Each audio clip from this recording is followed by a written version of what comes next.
Look at him. Just dickered. Just dickered, boys. Son of a bitch. Yo, yo.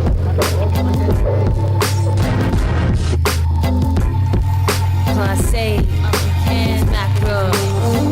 Not connected, not elected to participate. Bouncing down the stems will make your head hurt. Enjoy the takes. Says her who's Hey everybody, welcome back to Take Her Wide. This is episode 239. Before I get started, I just want to say if you were out at Hope Fest, thanks for coming out. Thanks for chatting. Thanks for saying hi and checking out the booth I had set up. And if this is your first time listening, welcome to the show. I'm just going to run off these ads first before we get started, and we'll do it right now. First one is Heartbeat Hot Sauce. Heartbeat Hot Sauce is a hot sauce company from Thunder Bay. They make delicious hot sauce. It's fucking amazing hot sauce. It was on season 6 of Hot Ones, if you know what that show is. If you don't, just YouTube it. Seeing your friends succeed is one of the best things ever, and this is my buddy Al and his partner Nancy running this company. I don't know how else to sell it to you guys, but if you haven't tried it, fucking try it. It's kind of cool. Even at Hope Fest, people were stoked to see that, you know, the logo pop up and, oh shit, you're with Hot Ones or whatever, Heartbeat, and it's just really fucking good hot sauce, and I feel like the excitement that I see in people's faces speaks a lot to how good it is. If you guys just go to heartbeathotsauce.com and you can use promo code TakerWide5, you'll get 5% off of your sauce, which is pretty dope. Go in on an order with friends and save some money that way. Heartbeathotsauce.com. Next is DFA Tattoos. It's a tattoo shop out in Montreal run by my friends. It's super solid. You can get any type of tattoo. They're at 328 St. Catherine Est. You can find them on Instagram, find them on Facebook. It's a solid place with solid people. They take pride in their work, and it'd be really cool if you're out in Montreal and you're looking for a tat. Go hit up DFA Tattoos. Say hi. Say this. I heard of you guys from the show. That'd be super dope. DFAtattoos.com. Next, we got Kevin Rigo of Hefner Toyota. Kevin's an old friend. He is a car salesman out in Kitchener. Did I say the address? I'm not sure. I'm recording this late, tired. Brain is scrambled. 3121 King Street East in Kitchener. Rigo's an old friend and an honest guy. And if you're looking to buy a new car or used car, go talk to Rigo. It can be daunting. It can be stressful, but I know Rigo will guide the whole process. Just legit as fuck, man. And it's super cool that he is on board with the show. So show him some love. Find him on Facebook. Say hi. Kevin Rigo of Hefner Toyota. Ironclad Graphics is the next one. They're a screen printing shop in Kingston. They ship coast to coast every day. They are competitive with their pricing, and I've worked with them for a long ass time. They printed the Take Her Wide shirts, and they do more than shirts. They do toques, they do patches, they do stickers, they do inserts, posters, fucking anything. If you go to ironcladgraphics.com, you can just find out more information. Super cool company, and very proud to be on board with them and them on board with me. Ironclad Graphics. Find them on Instagram. Dapper Beard Oil is a beard oil company from Ottawa. They make a dope-ass beard oil. It's not intense. I always say that it's not a like Axe-type smelling thing. It's subtle, but nice at the same time. Like he has the 3 different types. He has an unscented, he has a black tusk number 2, and a gold tusk. If you just go to dapperbeardoil.com, you can read more on it and maybe get excited about a small company that's doing really well. Andrew, my buddy, runs that, and if you use promo code TakerWide free ship, you'll get free shipping. So save some money, tell some friends, show Dapper Beard Oil some love. It's a really good product. I have it. I'm literally wearing the shirt right now, so very proud to rep his stuff. Next is Wellington Brewery. They're a brewery in Guelph. They're Canada's oldest independently owned microbrewery. They do award-winning beers in small batches using the freshest of all natural ingredients. They are an active member of the community. Namely, I could say that 25 cents of each can of Queen of Craft Grisette gets donated to the Guelph Wellington Women in Crisis. So, you know, it's kind of socially aware and putting out some good in both senses of community and in beers themselves. All up to them for the beers. And is that it? No, Levitt. Dave Levitt. DaveLevittPhotography.ca. Dave's the man. I've known Dave forever, man. If you're looking for some photos for your band or your car or your wedding, or really talented photographer who also does music videos. He did Sab's, the great Sabatini's Guest of Honor, Solitude's Fuck the... See, I'm tired. Fuck the Facts is Solitude. A bunch of other videos too. Munera, Sabs, did a Gruber video, Thunderstatement. Just a cool-ass dude from Cambridge here, and has been on board since day one, and that means a lot to me. He gave a shit when literally no one else did. So all up to Dave forever. Find him on Instagram. Please like him, share, follow, blah, blah, social media points. Just do that for all these sponsors, man. Like, just, it's cool they're on board. So if you guys can show them love, that'd be super cool. Sorry if this is subdued. I'm fucking tired. I don't mean to bitch, but I am. But yeah, so this was an episode I recorded at Hope Fest. Now, in the past, I had done some flea markets where I just kind of pulled people and spoke to them, and that was my idea coming into this. But it's a show, and it's loud, so it kind of worked out well where I just pulled some people. Namely, this episode's with Jared. Jared's from Heart Attack Kids from London, and they were playing, and there's a thing of like, hey, what's up, man? Shit. So we sat outside and chatted, and it was nice. It was kind of off the cuff. I didn't really plan to talk to Jared, but it's cool that we got to do this. So I hope you guys enjoyed. This is 239 with Jared.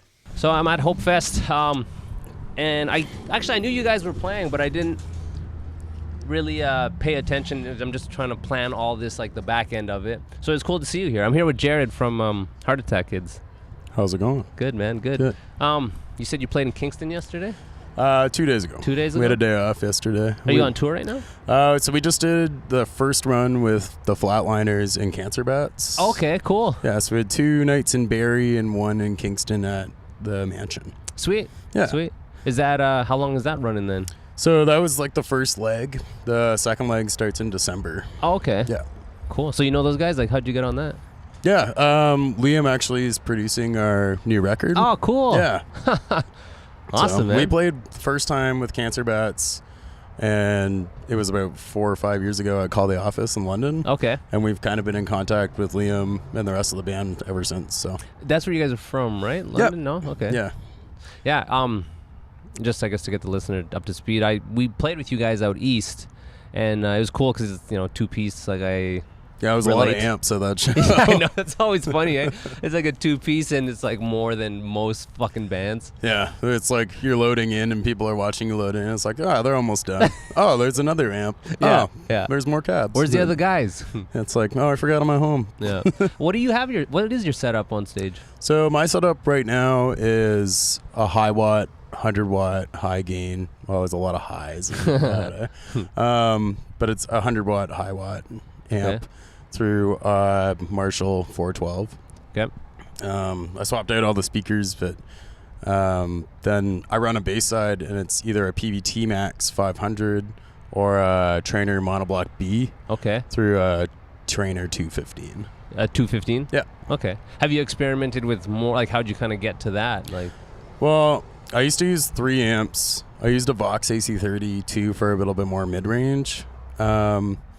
I basically had almost every amp under the sun now. I'm sure you have too at this point. Mark's figured out, it's been a gamut of stuff. Yeah, it's just kind of like, because being in 2Bs, you have to like kind of figure out what works. And once you have what works, then you're still not happy, but you're like kind of stoked on it. I think that's a good thing, to not ever really be happy. You're just going to constantly seek out you're how to just get kind of better. looking for something that works, but you kind of have to feel it out at the same time. I've realized that like high wattage amps work really well because they like have that big sound and they don't break up as much. So I've had a bunch of vintage trainers. Okay. I used to use a YBA 1 Bassmaster. Okay. That amp was sweet, but the only problem was it like kept breaking down after I had the original tubes in it. Oh, and wow. Once they were gone, like the Samson tubes, they were gone. And then like it was like a car, one thing goes and like everything started to go. So I had to get something else. But, so like right now, if you had to change something, like what are you looking at gear wise next? Or are you kind of like, I'm content with what I have right now? I'm pretty content with what I have right now, but if I did, I would probably try different bass heads because that's something that I haven't tried as much. I got like a high watt endorsement, so I want to see what kind of bass stuff they have Okay. going on. But like the bass heads are weird because I'm a guitar player, and I just like I've tried every guitar head, but like bass, I was like, okay, well I got the one, so I'm just like not gonna change it. But that's probably what I do. Try a couple bass heads. So you guys like, I don't.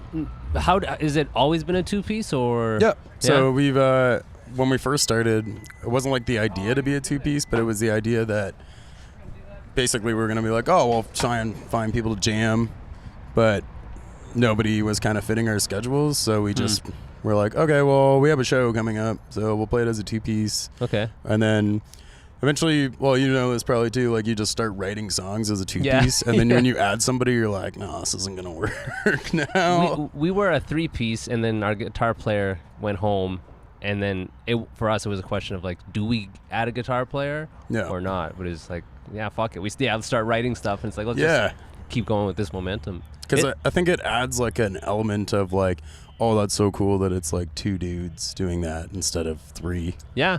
But I like that idea, man. When I think of what we're doing and even what you guys are doing, like, it's harder. It's not harder to be better, but it's less tools. You know, like you have to be trickier and like I'm the drummer, so I'm always fascinated with Mark's writing process, or even because you're the guy. You know, like you're like, oh, how do I do dynamics? Being one guy, like it's like a lead and rhythm at the same time kind of thing. Mm-hmm. Yeah. Did you guys like experiment with, like, because it's kind of, how would you describe your sound? Like, did you experiment a lot to get to that, or, because I think with what you guys are doing, like I could label it punk or like noise rock, I guess. But did you experiment with a lot of different things, or you were like, we're gonna be this type of band and just stuck to that? Not really. We were kind of more like, we're going to be a rock and roll band, and we're just going to write what we want. But our main goal is always to make something sound like big and like surprise you that it's only the 2 of us. But we've written a bunch of weird songs, and like sometimes they don't make it on the records, and sometimes. So far, I think our sound is like a very like raw rock. Punk kind of it was thing. great, man. Like, thank you. You guys really fucking ripped. Sorry, Nate's the drummer? Nate's the drummer. Yeah, he rips. Yeah, he's killing it. How long have you guys known each other? Like, are you guys like old school friends, or? So we met when I met Nathan when he was probably like 15 years old, and he's 21 now. Okay. So we've been a band for 6 years now, and I've known him 2 on top of that. Wow. Okay. Yeah. Okay. Cool. So, would you say this is like your first band to really give a go at the whole thing? Oh yeah, for sure. Before this, I guess you guys were young, eh? Like 16, 15. Yeah. That's awesome, man. There's a lot of, I think, new and exciting things. Like when I saw you guys, you were with. I didn't even know Underground was a thing still. I don't know if you're part of that Underground operations.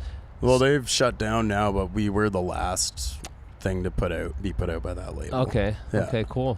Like, do you feel that excitement? And because like even when we just started talking about being like the band with Flatliners, and like that's really cool, you know? Yeah, like, I'm super excited about that. Fuck yeah, man. Yeah. How is this all through people reaching out to you, or like these opportunities? Because I guess you said you book, like you're the booker for the band. Yeah, right? I kind of like manage and book us, and like because we're a 2-piece, we split responsibilities 50-50 usually. So like Nathan, for example, Nathan does a lot of the driving, and then I answer all the emails while we're driving, or like stuff like that. So you are still kind of like independent, I guess, right now? Yeah, I don't know, we like to manage a lot of stuff ourselves. It's like sometimes we do have people to help us out, but most things we kind of just like see what's up. Is it kind of like a gut feeling thing? Like you didn't really go to school to be a band manager. Like that's a legit role. Yeah. Like do you have like people you go to for like, what should I do here? Or you just kind of... I play a lot of things by ear and just kind of see what's going on. Like if somebody posts a tour on social media, then I'll reach out to the agent and see if they need anything. But man, I've never done that. I even like fests. Did you guys do a lot of fests? Like we've done Pooza Fest 2 times in a row now. Fests are kind of weird because I feel like a lot of times people already know who they want to play the festival. That's my feeling. That's why I don't reach out, because I'm like, if they wanted me. Yeah, I feel like not reaching out though is like, it's like that soccer analogy. It's like you don't get it if you don't go for it. But it's like you don't you kind of have to. What is that? Gretzky says you miss 100% of the shots you don't take. Yeah, that's something some like smart that. guy shit. But it's like, why not? Like, all that's gonna happen is they're either gonna say no or True. like whatever. But at least your name came by these people, right? Yeah, man. There's that other end of the music stuff that I'm not really good at, like branding and marketing and the business end of things. Yep. That I don't know. Like that's a real thing. Like as an outsider to see like on a lineup, if I see a band name, it elevates them in my mind. Like, oh, they're bigger than, they're a big band. They're on a fest. And any way to like that's how I view it. Sometimes even I guess well, maybe not so much now that I'm older, but when I was younger, for sure. Like any spot on the flyer, even if you were that little tiny name at the bottom. That's definitely a good feeling for sure. You're just like, oh, look, there's my band. Yeah. It's always cool too when they actually have the text correct. Like it's not just like standard like Arial font. Oh yeah. I remember a couple times like when we were super young, people would like screw our band name up all the time. It was like Heart Attack Children came up as one. The Heartbreak Boys came up as another one. I don't know. It's a bunch of bullshit like that. Are you doing school too outside of the band stuff, or you guys just? This is like my main focus right now because I feel like right now, I don't know. We just did a new record.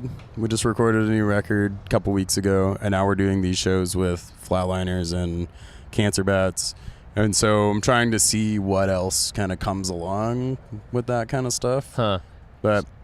Yeah, you guys are like young dudes. It's a perfect time, man. Like this is like our time to try it. You know what I mean? Totally, man. Like anyone can try it at any point, but it's a little easier, I think. Yeah, no, it definitely is. Are your parents cool with this? Like sort of throw caution to the wind and. Yeah, both of our parents are very supportive. Cool. Yeah. Did they play music too, or like?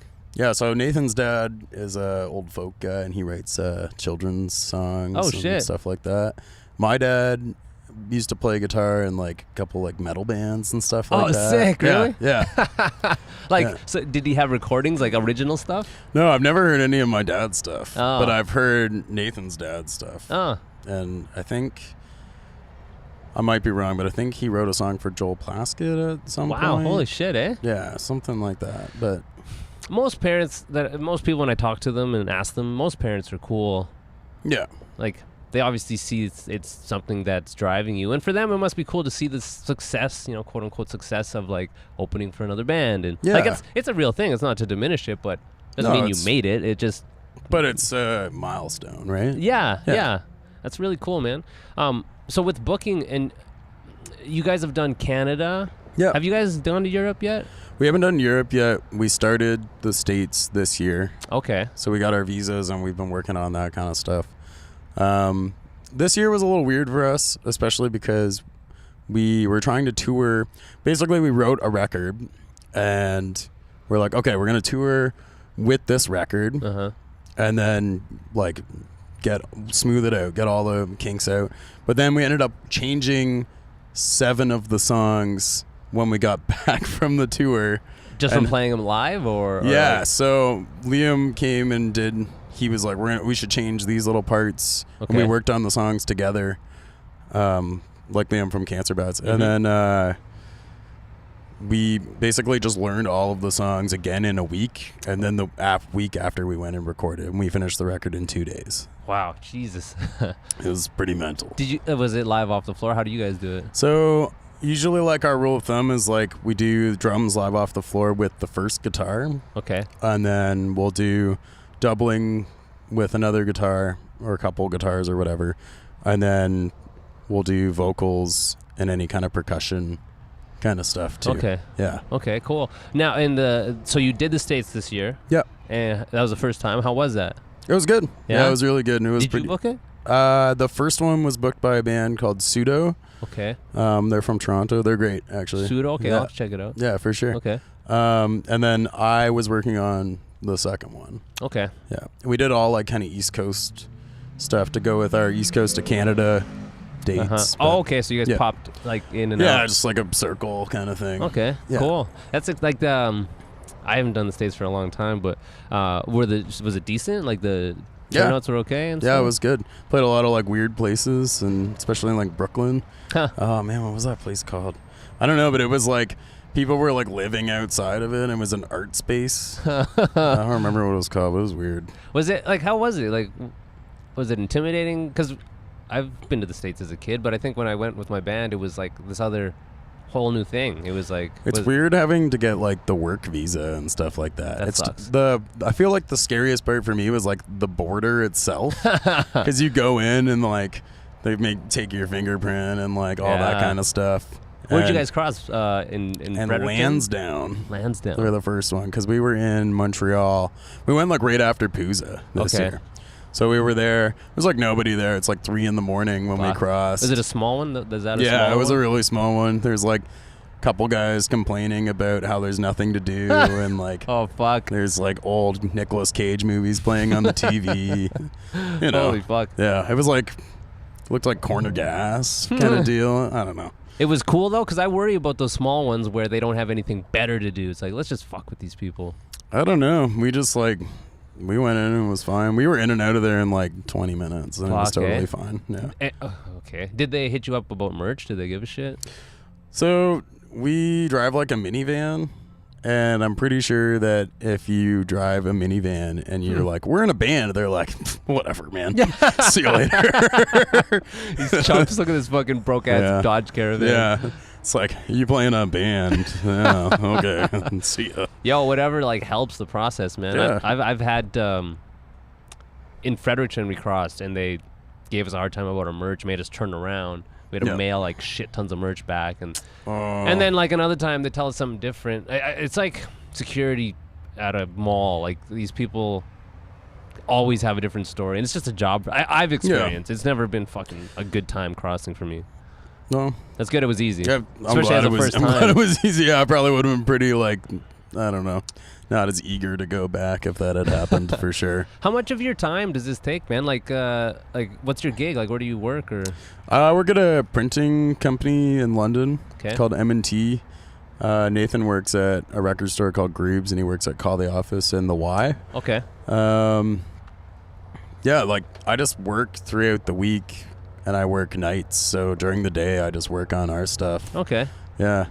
And then Nathan kind of whatever. Like, we practice on a good week. We practice about 4 times a week. Wow. Yeah, Wow. try and just get as much as we can in there. I'm curious other people's and yo, I don't want to keep you too long. Let me know whenever you want to. No, I'm cool. I'm just cool. hanging. Cool.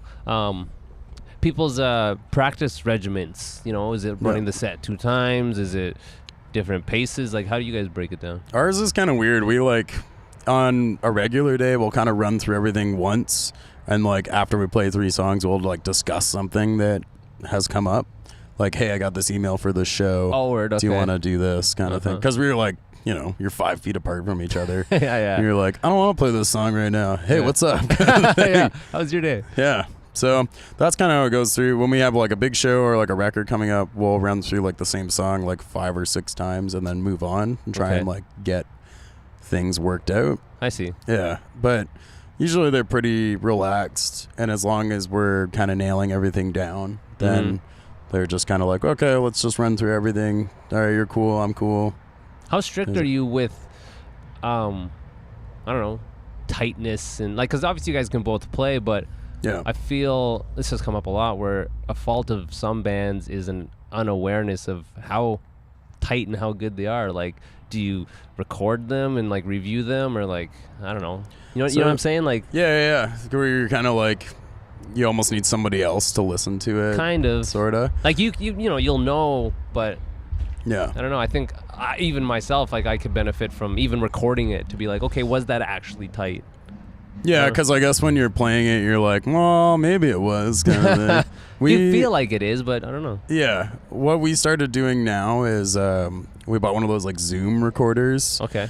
And it really helped with the record because we could demo things and hear them like well and be like, oh, you fucked that part up. Like, you should probably fix that, you know? So that helps for sure. We haven't really done that with our practices yet, but if we demo something and it's messed up, then we definitely go back and do it again and like make sure that it's good for when we're going to record it. So recording's expensive, you know? Like Fuck yeah, man. It's crazy. But like if you know what you're doing, then I guess you just do it. And Yeah. It's fine. I never.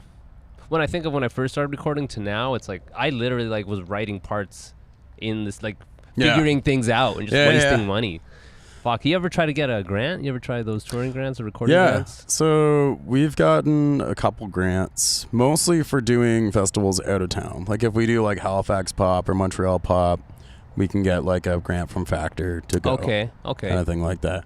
For other grants, we tried for a recording grant this time. We missed it by like 8 points or something like that. So that's a Factor thing, points? Yeah, so when you apply for like a grant for Factor, I'm not like super in the know about this stuff. It's super new to me too, but so far what I've gathered is like they rank you kind of thing. Okay.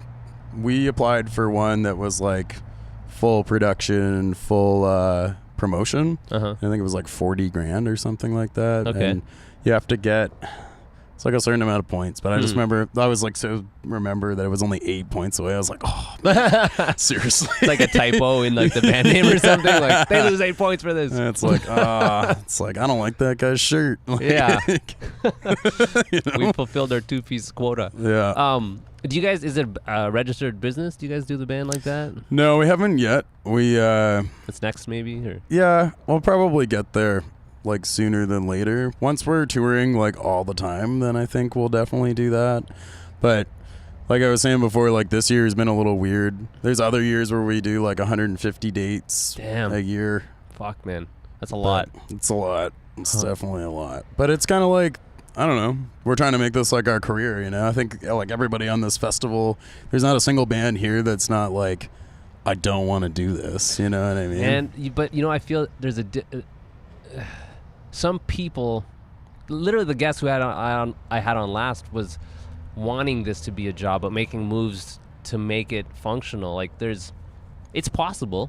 Yeah, it's totally possible, for sure. It's possible. There's a lot of work, I think, to be done, but there's like levels, man. There's like, you know, literally like hobbyists who just do it whatever. And there's people who are doing it, but just doing it blind. Like that was me. I just blindly, like, we just have to tour, but for no reason, no record behind or anything like that. I feel like there's no handbook on how to do this because everybody does it a different way. Very you true. know, like if you tour forever, then you tour forever. And if you're stoked doing that and it like works out for you, that's amazing. But like some bands that just like doesn't work for them, you know? Like, well, totally. Well, now if some miracle happened where it was like, okay, you can make $30,000 a year, but you have to tour a lot. Like I wouldn't really be into it now. Yeah.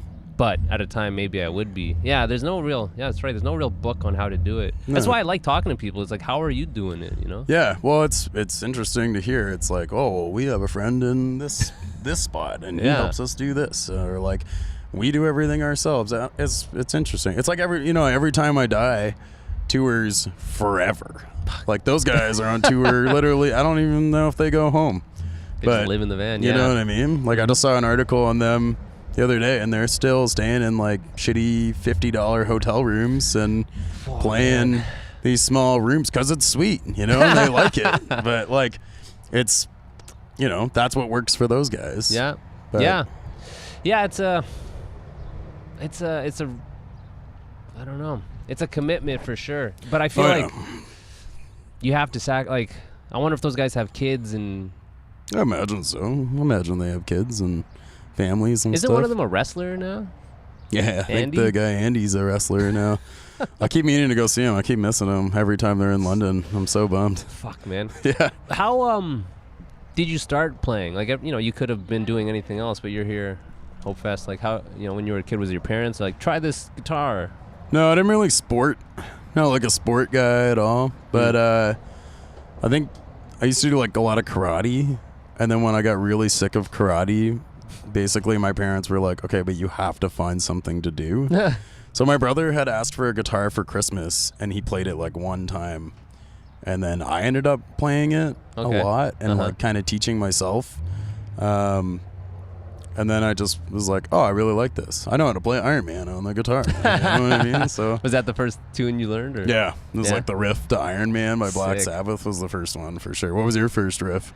Well, I was Or a drum beat. It was just the, I don't even know what song it would be. It's just a bass snare, bass, snare. Yeah. That was the first thing I learned. I feel like that's like the roots, though. You know. I feel like Iron Man or I guess some Kid 7 Nation Army. Yeah. Is like stock sort of first, or like Smoke on the Water. Yeah. Like it's the first stepping stones to.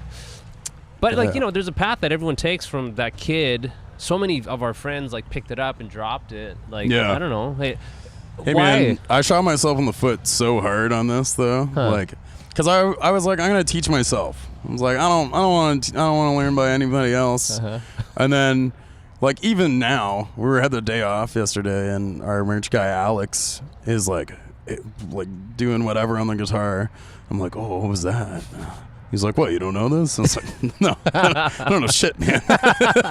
So I'm like, I'm always trying to learn from everybody else and kind of like use their tricks with us, because it's like a 2-piece. So you can only use them every once in a while, kind of thing. Yeah, I think there's beauty though, and I didn't take lessons either. Yeah, and my playing suffers because I realize I can't pull off what I want to pull off in my head. Yeah, so kind of the same. I wish I would have, but at the same time, like, you have to, I guess, recognize that you might be developing your own sort of style and taste. And I always wonder if how much schooling gets in the way of people. I'm always amazed by dudes who are like super schooled, but like super original. Like, I would feel like those would block me from like really, because like maybe for you it's like you might not know that doesn't work, or this doesn't supposed to work. Yeah, but you can do it, and like if you do it anyway, it's like, oh, that sounded cool. Yeah, I think so too. I think now I'm more so like, I'm already doing the things anyway, and it's exactly what you said. Like, I don't know if it doesn't work or not, but like, I'm not a shreddy guitar player at all. But it's also kind of like, it would be nice to know like what I'm actually doing. You know? Maybe you guys will get like super big, and then you'll have like a tablature book, and then you can learn like, oh, that's what I'm doing. Yeah, it's like, oh, that's sweet. And there's like the time signatures and like the keys, and I'm like, oh wow, somebody really knows how to write these. Yeah, someone actually knows music. Yeah, that's pretty cool. But I like that idea of not letting shit get in your way. You know, just like, fuck it, I'll just figure it out. You know? I think learning either way is smart, but I also feel like there's lots of my friends that were like, oh, that's cool, you did that, but like, I was like, it was okay, I didn't know what I just did, but it's like, but that's cool because it's exactly what you said. It kind of, I don't know, it's a way to kind of be unique, I guess, or but not even trying to be unique. It's like, it's just like, it's more personal. And I think like, as someone listening to your music who might be like educated or like a music lover, like they might like it even more because it's more personal. Music's and then personal. It gets weird because they're like, oh, that's not supposed to work. they're kind of like, oh, he's not as good as I thought he was. I don't like his band anymore. It's like, oh wait, sorry, I know what I'm doing. I just did it that way. It's just say it's jazz or avant-garde when people don't get it. And then they can't call you on it because like no one actually really knows that shit. Oh yeah, you're right. That's so funny. So you said you want to like keep touring, so like you'll do, like, what's kind of the plan? So you'll drop this, like, so Liam did the last record. Yeah, so the record we just did 2 weeks ago. Yes. He produced it. Okay. We went to Toronto to Vespa Studios and recorded it there with Eric Ratz. Okay. And then, so the plan right now, it's like kind of getting worked out. Not all the details are there or anything like that, but like what we're working on right now is like figuring out our rollout plan for this record. I think we're looking at like the spring now. Our thing is like we want to keep touring, but we want to keep touring when it kind of makes sense for us too, so that we can keep doing things. Now, makes sense as far as the purpose to tour, like behind the record, or like is that more like home job when it works for you guys? Sort like a little bit of both. It's like we want to tour a lot, if it makes sense. Like, if we would like to be supporting more acts for sure, and we'd also like, when our record comes out, we're gonna do a few tours for sure to support that. But we used to go for like a month or 2 months, you know what I mean? 2 months? Yeah, like we were gone for 30 to 40 days at a time, and we were just kind of like, but, you know, at the end of that, you tour lots too. And like by the end of that, you're kind of like, oh my God, I'm going to die out here. Or like, oh my God, where is my bed? Yeah. What do my for friends sure. look like? What is life? Yeah. Yeah, man. It's I think that'll kill a lot of people. It's like me and my friends joke about it being the kiln, the roan being like a kiln where it'll just crack you or make you harder. Yeah. But like, so you'll tour lots for this next record, and is it at this point? Do you know like, okay, our markets in East Canada are good, and we should work here, and like. Yeah, I think East Coast has received us super well. So like, we're definitely going to be doing a lot of East Coast. We're gonna try and just try and go everywhere and anywhere we can. Okay. But I think what our idea is, like, we're gonna do that, but we're gonna try and do it for a little bit less time. like 3 weeks. We're gonna spread this out a little bit, you know? Oh, for real, man. Yeah. That's a weird Twilight Zone life where it's like the same night. Yeah. And you're like sleeping, and then you're up on stage, and you're like kind of talking to people, like in glimpses of conversations. It's squirrely, and like you know, man, like I could do 2 weeks and be totally fine. Like I love those. I love ones, 2 weeks, but it's rough. It's not. It sounds cool. That's like most people hearing this know what's up, but a lot of people don't know. It's like, oh, touring, that sounds sick. It's like, yeah, it's sick, but it's also literally like sickening. Yeah, it gets hard. I mean, especially when you're sleeping in the van, or you're staying at people's houses you don't know, which is awesome. People are very generous to it's bands. It's awesome when they're cool, unless it's like, let's party, the fucking band's here. Like, yeah, sometimes that's a little bit rough. Sometimes it's awesome. No, sometimes it's super awesome. I feel like it's all, playing by ear kind of thing. But who's gonna put out the record? Is that determined yet? I'm not allowed to tell you can't anybody say it. yet. Yeah, I always go joke Roadrunner Records whenever I talk about labels. Yeah, it's Roadrunner Records for sure. It's definitely gonna be them. It's kind of isn't fucking Code Orange on Roadrunner? Yeah, I think so. I think it seems crazy. Like, it's a massive fucking label, and I wonder how indebted they are to that label. I don't know. It sounds like a pretty sweet label to be on, though. Well, I think about it, and there's that stigma of like big labels and this and that, but it's also like it could work out where it's literally like a giant stepping stone for them to maybe reach that goal of like, this is my job. Yeah, I had to take risks. Well, it's always nice to have a team behind you, Like, you don't have to do everything yourself. Well, where you could just focus on writing good music and not have to worry about the back end. Yeah, I feel see like that being no sweet. matter what you do, though, like, you're always going to have to figure out the back end. You know what? I guess you should, right? Not just like, all right, just take this leash and lead me somewhere terrible. Yeah, because I think no one will work on your band. Like, people will work on your band super hard, but like, I think no one will work on your band as hard as you will work on your band. For real. Yeah. For real. Your like social media stuff, do you guys push that really hard? Some bands do, some bands don't. Yeah. Well, we try our best. Like, we sponsor stuff every once in a while, but most of the time we just try and like post things that we're doing and like have it naturally grow. Do you go as deep as like Snapchat? And like, does your band have like? No, we don't have a band Snapchat. We started using our story stuff a lot more because I find that people like dig that. But Snapchat, I'm like, I'm not gonna get into that. Snapchat is, even for me personally with my friends, I don't use. Yeah, I feel like that's a 2016 thing at this point. Yeah, maybe. Show my age. Like, it's like, well, we're past it, bud. Yeah. Fuck, man. What else can I ask? This is kind of it. It's free form shit, man. I just talk. Yeah, I dig this. This is sweet. Yeah, this is like, I was thinking before we did this, like, you're here at a fest and you're going to be stuck here all day. So it's like, Oh, yeah. We got here at 11:30. It's now 2:22. And we play at 9 p.m. tonight. There was one thing I did where they wouldn't let you leave the venue. It's like, oh, really? I can't leave the venue? No. Sounds like Warped Tour. It's terrible. Have you guys done Warped? Oh, I've just heard a couple horror stories, but I think fests like that are sweet, and they should still happen for sure. Not to like, I'm not talking bad about them or anything like that. But that's kind of, I feel like it's also kind of like, you never know what's going to happen when people are like, oh, we don't want you to leave, like, because you're there, you know? But if you leave and all of a sudden you get stuck in traffic and then you can't play. Or like, I guess, yeah. Like, I get the insurance part of it, but. Yeah, it just sucks. So at the place that I was at, there was no food inside. It's like, well, fuck me. What, like, they had food, but it was like. So what, you're going to order pizzas to the venue or something? Like, They had tacos. and it was like really expensive tacos, and it was one vendor, and it was a giant line. It's like this. Oh, let me that's just so go weird. get some fucking porridge or something. I'm gonna go. Do you guys rock the Cliff Bars? You know what? My wife just got a big ass box of them, and I'm kind of getting turned on. Man, to it. I've Lifesavers. Yeah. Email them. I've Oh, you know what? I totally should be Yeah. like, hey, Cliff Bars, can you sponsor Heart Attack Kids for our next tour? That'd Maybe. be sweet. Fuck, man. Scion was doing band shit for a while. Let's start this whole Cliff Bar.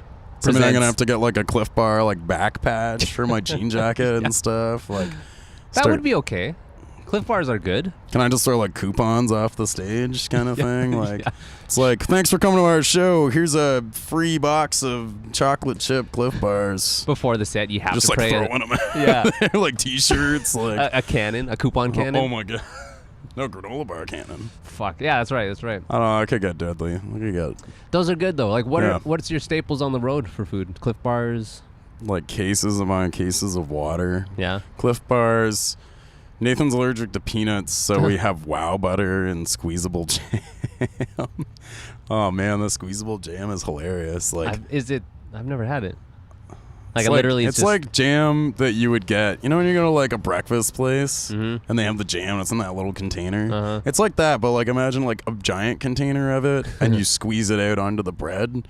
And it's like I don't know. Seems it's like sketchy is not the right word for that, but yeah. Our other thing that we were doing in the States is we would go to like Loblaws and buy like a whole chicken that was cooked already. Oh, sick. We look like crazy people eating like this chicken on like tortillas in the van. I love it when people walk by you and you're like, there should be a whole segment on that. Like just people doing weird stuff in their cars. And like we would be in it. Like when you're outside of a venue and there's no like room or anything and you're like changing in the front seat and some girl, like somebody's yelling at you from whatever. What like get your dick back in your pants. Yeah. I'm No changing. squeezable jam, bud. We were doing a lot of Mickey D's like in the States, like dollar yeah. menu shit. But thinking of chicken would be better and Cliff Bars would be better. It's I just just got laziness so on my tired end. of eating shit, you know? Like and I feel like when you do that to yourself, it almost gets harder. Totally. At that point. Well, you're not sleeping great. You're exerting yourself, not eating well. So anything you can do to not burn out. Yeah. Have you, when you guys play live, do you will you loosen up with some drinks or do you stay sober? So yeah, we don't drink before we play almost ever anymore. Like we'll maybe tops we'll have a beer or a shot of whiskey. Yeah, just and that's to loosen it. up. Yeah, but we actually the Cancer Bats guys, we're kind of picking up a little bit from them. They stretch like crazy. Really? Like they stretch for probably 45 minutes That's all good. before they Really? play. Holy shit. And like we started doing that, like we not quite as long as those guys, but like started to do stretching before we played, even for like 15-20 minutes. Really? And it like made a huge difference. Really, Also makes a huge difference the next day. Like because I woke up and usually I'm like, oh, my back hurts, oh, my legs hurt. And then It helps. Yeah, it definitely helps. Yeah, because it's like you're warming up to do like an exercise, like high energy music, right? Yeah, So totally, man. yeah. And what do you guys do, like 20 minutes? Like, what do you feel is like a good set for you guys? A good set, like music wise? Like lengthwise? Yeah. 20, 25 minutes. Yeah. Usually when like, stop to tune or like anything like that, our set usually runs out at like 25, 26 minutes. Yeah. I think that's good. Yeah. There's bands I've seen that play too long and then I don't like them anymore. It's like, oh, I liked you guys, but you played for, and that's when it's like 45 minutes in, like, okay, I get it. I feel like at this level, nobody wants to listen to anybody's band for more than like I know. That's half why it's an so hour. weird when it happens. I Like, know. what planet are you from, man? Man, we played in Brampton one time, and I don't remember where, like, who played it, but I just remember being there, and this band played for 2 hours. What? Yeah, for 2 What? hours, and like Originals? it was like Everything, I guess. yeah, it was Your like music. it was. Yeah. Sorry, guys, go home. Like Yeah. these guys got it. So 2 hours, man. I've never Yeah. fucking seen a band play for 2 hours. yeah, it was kind of weird, but I don't know. It's Out them. What were they called? No, I don't even remember, man. This was years ago. No, I don't do that. I try to I have to be aware of not being too shitty on this. This is like a good vibes kind of thing. Yeah, it's I don't all wanna be good. like, It's all good fuck that vibes, guy, right? fuck this shit. Fuck, man. Oh man, you don't want to be that guy. So like, that guy called you out on his podcast. I you know, man. Fuck that. It's I don't know, but there's. Hey, what's up, man? How's it going? There's I don't know. People who are legit and people who aren't, and I feel like I can sense that. Like there are whack people who do this. I feel Sure. there is, and I feel like I can kind of sense that when I see a band play it. It's just like, oh, this is inauthentic, or this is. I don't know why they're doing it, and I can't help but kind of shit on it a little bit when I see it, because it just seems disingenuous. It's like, oh, this is a really cool thing. Like, why am I not feeling this? And it's not even necessarily the music they're playing, but it's just like the vibe they put out. It's like, I don't know. Maybe it's an innocent youth thing where they just don't know any better, but. I think it's kind of like what we were talking about before. It's like there's no handbook to do it, so you kind of have to like figure out what works. Yeah. What have you guys, like, what would you say is the biggest kind of learning curve you've had to overcome? Is it in songwriting, or is it like on the road, like just surviving? Oh man, there's like, I mean, nothing's like that easy, to be honest. Like, songwriting was a big one for this year because we were like, all right, we're not going to write the same record we just wrote because that would suck. Mm-hmm. Nobody wants to listen to No Future twice in a row, you know? Mm-hmm. But so we definitely learned a lot about songwriting this year. And I feel like that is a huge part because like your songs are what makes your band like Totally. successful or not, right? Like Yeah. that's what matters the most. Your show matters a lot, Uh-huh. but I think your songs, because people stream stuff all the time, you know, like sometimes people don't want to leave their house, but if they're listening to your music, then like that's sweet, you know? Yeah, man. Yeah. But I think that's a big one. I think also like touring and learning your limits for like anything. Like I need to eat at this point in time in the day or else I'm going to die later on, or like anything like that, or like when should we switch drivers, or when should, I don't know. All the little things of touring that would not be apparent.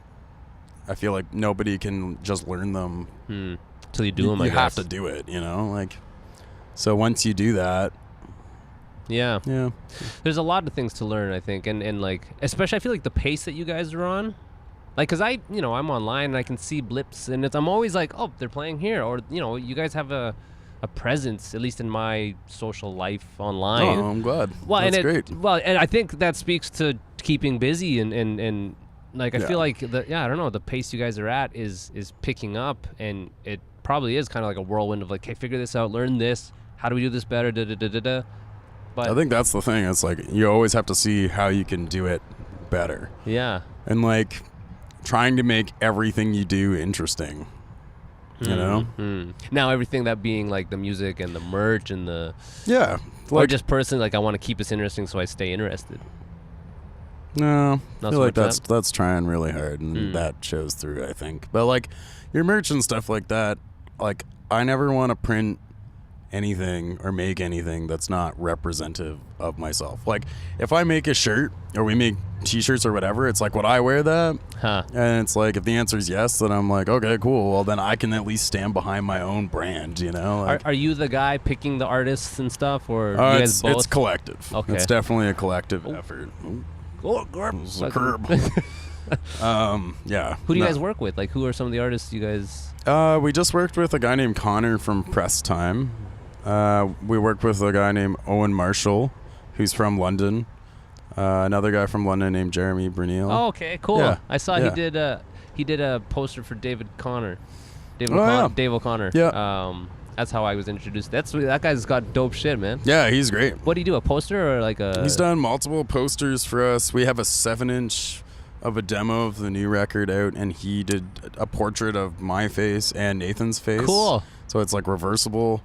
That one's pretty cool because it was Grooves, the record store Nathan works for. They put that out. Oh, cool. And Grooves is like in the background, and like our Oh. old vans in there, and Yeah, he's like real intricate, like yeah, details. he paints everything. He paints literally everything. He's That's great. really cool, man. Yeah. That's I think a thing I wish I would have learned earlier on with merch and that sort of branding. Like, quality, like, you know, spending money on good artists. Jeremy's been super nice to us. He's helped us out a ton.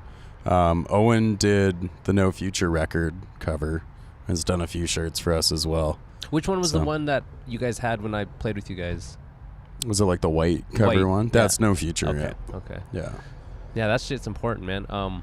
We have a shirt actually inside by both of them. Okay, right now. cool. So if you see like one that has like the logo, it's like a circle of snakes. Okay. That's Owen's. And if you see the one that's like us as two biker dudes on the front, that's Jeremy's shirt. Yeah. Cool. Yeah. Fucking A, man. Yeah, well, listen, man, I do these, I don't know, a while, but we could just go forever, but I should probably go back in. I just want to see the time. For sure. Yeah, 45 minutes, not bad. Fuck. Sweet. I do the thing called the Hibzine, which is I'll just play music from the guest that I speak to. Awesome. So, I don't know, like, what's something you think would represent you guys best that I could play? I'll put it in after the fact. Like, I would either say Platonic Love Bomb seems to be like one that people get stoked on. Okay. We're still playing that song. We're still playing A-OK. Okay. And maybe Satellites off the new 7-inch to have, that's a glimpse of like what's to come. Okay. Yeah. Maybe I'll do that one then. Sure. As a precursor to the next record. Sounds good. I'll put it in here. This is Satellites, right, you said? Yep. By Heart Attack Boys. No, Heart Attack Kids. The Heart Attack Children.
And that for was the kids. and that was that. Cool, man. I do about this. How do people find you guys online? Just Facebook or Instagram, just Heart Attack Kids. We're usually the first one that comes up. We're getting into Twitter. We weren't for a while, but we're starting to go on all three. So if Okay. you want to follow us on any of that, we'll let you know what's up. what about no homepage? You guys like? Don't fuck with that. No, not really. I mean, Facebook's kind of like the go-to these days, I think. It is. It's always like, do I need one? Like the podcast has one, but my bands don't. Like it's yeah. I think we used to have a website with Underground. I don't know if it still works or not, but maybe. Yeah. Just Facebook. Let's go with that. When is the record coming out? Do you know yet? Not really. Okay. Well, I guess it's gonna be either like end of this year, early next year. Cool. Yeah. If you follow us on Facebook or Instagram, you're gonna find out. There you go. Give these guys a follow, man. Dude, thank you, man. Hey, thank you so much for having me. Super cool. Yeah. Cheers, man. All right, that's it, guys. Thank you for listening. If you haven't ordered a shirt and you want to rep the show, you can easily by going to takerwide.bigcartel.com or just takerwide.com and click on merch. Designed by Sean Arsenian, printed by Ironclad Graphics. Take a look for yourselves. It's a really cool way to, support. It'd be cool to see those out there. So if you haven't done that, do that. If you're not following me on Instagram, you can do that. I'm just at Taker Wide Podcast. The Facebook page is just Taker Wide. Like it if you guys haven't. Follow that. I'm putting old episodes on the Instagram and obviously newer ones and deals from the sponsors. And I have the newsletter, which you can sign up for every week. It comes out once a week. It's just a recap of the episode with some extra goodies. No cost to you. It has some exclusive deals from some of the sponsors. So go to takerwide.com and you can sign up there. What else can I say? I don't know. Just show love to the sponsors. Heartbeat Hot Sauce, the hot sauce company from Thunder Bay that's killing it. HeartbeatHotSauce.com. Use promo code TakerWide5, 5% off. DFA Tattoos in Montreal, dope ass tattoo shop, 328 St. Catherine Est. Follow them on Instagram. Find them, show them love. Super legit. Super proud of those guys. Fuck. Kevin Rigo of Hefner Toyota. Salt of the earth, best dude ever, car salesman who believes in the show and believes in the DIY. And just if you guys are looking for a car, go hit up Rigo. Special pricing on new vehicles when you mention the show. Ironclad Graphics, the silk screen printing company in Kingston, do fucking everything. Competitive, ship coast to coast. You can find them on ironcladgraphics.com, also on Instagram. DapperBeardOil.com. Use promo code TakerWide free ship for the free shipping. Just go check out the site and read up on it. Check it out. Just a dope ass beard oil company. It's really nice. And Wellington Brewery for the beers. That's wellingtonbrewery.ca. That's out in Guelph. They provide the beers for the show, which helps. And finally, DaveLevittPhotography.ca. Dave's the homie. Love Dave. And yeah, thank you guys for listening. I really appreciate it. It's weird to think that no one listens, but I know people are listening, so thank you forever and ever and ever. And how can I close this? I don't know. Just be cool. That's it. I don't know. I'm going to bed. Peace.